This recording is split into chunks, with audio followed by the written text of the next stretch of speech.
votre portrait par Damien Cabrespine. Bonjour. Il a commencé sa carrière il y a tout pile 44 ans. On l'a d'abord aperçu dans des petits rôles chez Jacques Doyon, Bertrand Blier ou Bertrand Tavernier. Tavernier, qui est un metteur en scène bienveillant, qui aime les acteurs, qui aime les beaux textes. C'est un des premiers metteurs en scène qui nous a fait tourner dans Que la fête commence, d'abord, et puis ensuite Des enfants gâtés. Thierry Lhermitte, en quelques chiffres, c'est 143 films, téléfilms ou séries télé, un prix Jean Gabin du meilleur espoir en 1981, une Légion d'honneur en 2001 et une première apparition télé à l'âge de 16 ans dans l'émission Forum Jeunesse. Nous passons maintenant au sujet scientifique. Le professeur Françon qui est là va nous commenter les images du laser. Mais Thierry Lhermitte, c'est surtout un acteur ultra populaire, un comédien qui a fait rire la France entière, un membre émérite d'une troupe de café-théâtre, entré définitivement dans l'histoire. C'est nous qui avons construit le théâtre, c'est nous qui avons écrit les pièces, et puis c'est nous qui jouons, et puis c'est nous qui faisons rentrer les gens, etc. À la sortie du lycée, on a pris des cours, on a commencé à écrire des sketchs, parce que notre rêve, à cette époque-là, c'était de faire comme le Café de la Gare, qui démarrait. Le grand, comment tu t'appelles toi, hein? Nous, c'était ça qu'on voulait faire, c'était ce truc nouveau. Et du coup, on se retrouve en bleu de travail à construire le Splendide. Alors maintenant, on va voir Mawashigiri, coup de pied circulaire. Avec ses yeux clairs et son allure de playboy, Thierry Lhermitte devient le chouchou de ces dames, un fantasme générationnel. C'est pas facile, c'est du travail tous les jours quand même. Des pièces de théâtre culte. Une serpillière, c'est formidable. Et des fous rires mémorables. C'est très difficile. Dans ces conditions-là, c'est très difficile. Lhermitte et ses potes inventent une nouvelle façon de jouer. Leur humour dévastateur égratigne en douceur la société française. Ce qu'on écrivait, c'était ce qui nous faisait marrer. On était tous créateurs de ces bêtises. Moteur, tourne. Star du box-office, il donne ensuite la réplique à Philippe Noiret dans Les Ripoux. L'histoire de deux flics particulièrement immondes. On le retrouve au cœur de comédies cultes comme La Totale, Un Indien dans la ville, Le Placard ou encore Le Dîner de cons. Parfait. Un film culte et à juste titre. C'est un exemple de comédie de situation. En 2001, il dévoile une face plus sombre de son jeu d'acteur en incarnant un détective dans Une affaire privée de Guillaume Niclou. Je pense qu'il a une espèce de détermination forcenée, malgré comme ça une décontraction et une nonchalance apparente. Thierry Lhermitte est aujourd'hui à l'affiche du film La Finale, aux côtés de l'idole des jeunes, Ryan Bensetti. On se connaît? On se connaît? On se connaît? Roland, ma couille. Ma couille, moi. Tu le connais?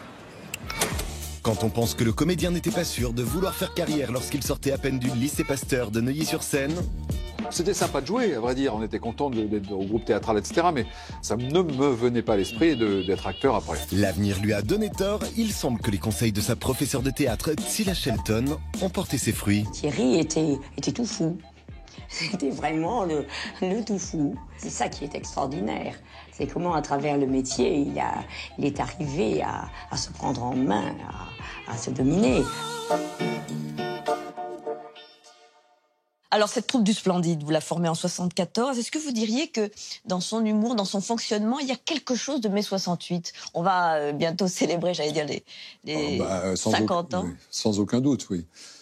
Je ne sais pas, dans ce qu'on écrivait, j'en suis pas sûr. On est dans la tradition du Café de la Gare, et puis avant de Poiret et Serrault, de ce genre de comiques qui jouent des grosses bêtises très très sérieusement, avec beaucoup de vérité. Sur notre manière de fonctionner, on est complètement 68. Une sorte de phalanstère. Phalanstère, absolument. Et est-ce que vous diriez que sans cette troupe, j'allais dire dans la famille qui est la vôtre, on va en parler tout à l'heure, vous auriez fait ce métier? Je crois pas, non. Je pense que, un, je ne sais pas si ça me serait venu à l'esprit, et deux, je ne sais pas si j'aurais osé le faire tout seul. Et c'est peut-être même le cas pour tous, parce que vraiment, on se tenait chaud. Et à tel point que Junio, qui était le plus déterminé d'entre nous, a eu le bac l'année précédant la nôtre. Et pour nous attendre, il a fait son service militaire. Il n'était pas lancé tout seul. Donc c'était vraiment un truc très très familial et rassurant d'être ensemble. Alors après, on l'a dit d'ailleurs, vous allez enchaîner évidemment des films à grand succès. Les Bronzés 3, ça rassemble 10 millions de spectateurs. C'est à peu près unique dans l'histoire du cinéma français. Qu'est-ce qui vous fait garder la tête froide, Thierry Lhermitte, à ces moments-là d'immense notoriété? Vous connaissez le poème de Rudyard Kipling, If, si. Je ne veux pas le citer textuellement parce que je ne m'en souviens plus, mais si on est capable de recevoir les échecs et les succès avec la même tête froide, disons, je le dis très mal, mais voilà, c'est un peu ça. Ouais. Il y a aussi quand on s'échappe, vous faites un tour du monde à un moment, vous aimez les chevaux. Enfin, oui, on trouve ses passions personnelles. C'est mes passions là. Honnêtement, c'est du domaine du rêve. J'ai jamais rêvé d'être acteur. Et par contre, j'ai rêvé d'être pompier, explorateur, Médecins sans frontières, comme tous les gamins. Donc, quand j'ai eu la chance de pouvoir partir en bateau, c'était vraiment un rêve. Quand je pratique l'équitation et l'éthologie, ben, c'est un autre rêve. Ouais. Et on va bien sûr y revenir. Alors c'est un film à la fois drôle et grave, je le disais, il s'appelle La Finale, dont vous êtes le personnage principal. Je précise qu'il a eu le Grand Prix du Festival de l'Alpe d'Huez et vous avez eu le prix d'interprétation. C'est un face-à-face touchant, donc entre un grand-père, c'est vous-même, atteint de la maladie d'Alzheimer, et puis son petit-fils, passionné de basket. On regarde un extrait. Jean-Baptiste, ton grand-père, il faut toujours savoir où il est. Il est où, Dory? Et comment ça va, Roland? On se connaît? On se connaît? On se connaît? Roland, ma couille. Ma couille, ouais. Tu le connais? Mon chéri, on a eu un petit problème. Conduite en état d'ivresse, délit de fuite. Vous en avez encore pour longtemps? Pourquoi? On vous attend pour l'apéro? Mais maman, j'ai ma finale. C'est quoi le projet? Vous voulez gâcher ma vie, là? Aujourd'hui, c'est pas un match comme les autres, c'est une finale. Donc pour certains d'entre vous, la vie peut changer d'un seul coup. Boum, bam! Ça sert à rien. De toute façon, je serai jamais en club s'il me suit. Eh ben, il faut y croire. C'est ça, le sport. Et ça, c'est une voiture de sport. Merde. Quoi? Qu'est-ce qu'il y a? Je sais plus comment ça marche. Conduis, toi. Quoi? Tu sais conduire, non? Ah ouais, mais quand on conduit t'accompagner? Eh ben, je t'accompagne.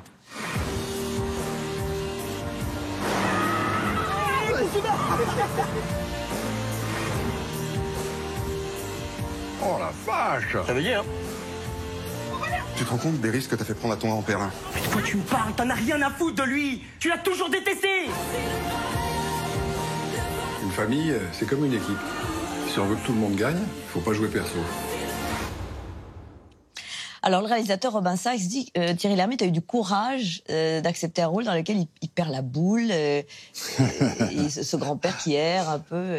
Non, il n'y a pas de courage à avoir pour faire ça. C'est un rôle formidable, c'est un scénario formidable. Ça fait un petit coup quand on est grand-père pour la première fois au cinéma, mais enfin je le suis déjà 2 fois dans la vie, donc je vais pas se mentir non plus. Donc non, franchement, il y a aucun courage là-dedans. Et vous vous êtes préparé, vous parliez tout à l'heure de proches, avec évidemment des gens qu'on connaît et qui ont cette maladie ou qui sont touchés. Moi, je n'ai pas été touché personnellement dans mon entourage, mais je voulais rencontrer quelqu'un qui était à ce stade-là de la maladie, puisque c'est une maladie évolutive, et donc j'ai rencontré le père d'un copain avec Robin, et on a passé une demi-heure dans un bistrot à discuter, voilà, une discussion un petit peu décousue, hein, évidemment, mais moi ça m'a beaucoup éclairé sur cet état dans lequel on se rend compte qu'on perd des choses, qu'on peut pas répondre, mais en même temps, qu'on est là quand même, avec une dignité et avec l'envie de pas avoir l'air d'un taré. Une forme physique, voilà. enfin un corps qui fonctionne Un bien. corps qui fonctionne, mais même l'envie de pas avoir l'air de perdre la tête. Donc cet homme, je lui posais des questions comme ça, puis il savait pas trop de quoi je parlais, mais il répondait quand même, voilà, avec affirmation, avec dignité. Donc vous voyez cet état dans lequel on sait qu'il y a quelque chose qui va pas, mais on va pas dire, écoute, je sais pas de quoi tu parles. Voilà. Et c'est ce que vous faites avec beaucoup de talent. Vous êtes face à Ryan Bensetti. Est-ce que vous l'avez guidé aussi dans le jeu? J'ai pas besoin de le guider. Il était absolument formidable depuis le début. Puis je crois que ça aurait pas été sympa qu'il joue avec un professeur et que moi je joue avec un élève. Et moi, je me suis retrouvé dans la même situation dans laquelle j'étais avec il y a bien longtemps avec Philippe Noiret, qui était le premier acteur important et plus âgé que moi avec lequel je jouais. Et avec Philippe, on s'est entendu instantanément et il m'a jamais regardé comme un élève et je l'ai jamais regardé comme un professeur, un petit peu moins quand même. Vous étiez à ses côtés dans les Ripoux. Ouais. Bien sûr. C'est une question importante pour vous, Thierry Lhermitte. Je disais que vous êtes engagé auprès de la Fondation pour la recherche médicale. Ouais. Au fond, on peut jouer un rôle, j'allais dire pour la société, dans un film en étant acteur. Même si c'est une comédie, on le précise. Écoutez, comme acteur, on est interprète, quoi. On est à notre petite part. Celui qui joue un rôle pour la société, c'est Robin Sachs, c'est le metteur en scène, c'est les producteurs qui se sont lancés dans un sujet qu'on disait pas facile, et puis avoir les réactions des gens, du public, c'est un sujet merveilleux, tout simplement. Et est-ce que ça fait avancer les choses? Oui, ça fait avancer les choses. Les gens qui voient le film, ils nous disent, et puis qui ont été touchés, il y en a beaucoup, ils nous disent merci de nous montrer la maladie et comment se comporter d'une manière aussi chaleureuse, aussi pleine d'humour. Voilà.